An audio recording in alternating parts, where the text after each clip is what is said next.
মেষ রাশির ওপর পড়বে, সেক্ষেত্রে মন মেজাজটি কিন্তু বছরের একদম শেষে গিয়ে নভেম্বর ডিসেম্বর মাসে যথেষ্ট স্বস্তিদায়ক হয়ে উঠতে পারে এবং ভালো হতে পারে।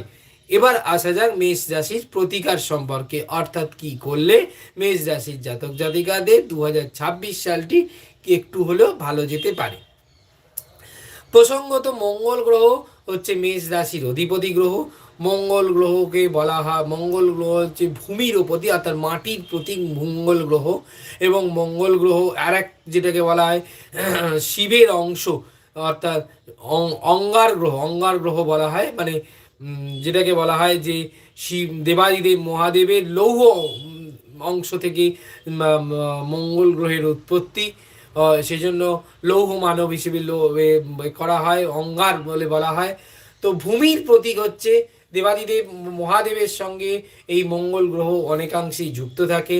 এবং হনুমানজি আবার হচ্ছেন এই দেবাদিদেব মহাদেবের একাদশ রুদ্রাবতার। সেই ক্ষেত্রে মঙ্গলের যদি কোনো অশুভ মানে মেষ রাশির জাতক জাতিকাদের যেহেতু শনির 7.5 চলছে, সেহেতু প্রত্যেক মঙ্গলবার যদি তারা মেষ রাশির জাতক জাতিকারা এর পুজো করে থাকে। মিতালি অন আছে, লাইক ডান করেছে, thank you Mitali, thank you like done করার জন্য আর লাভ সাইন দেওয়ার জন্য আরও থ্যাংক ইউ।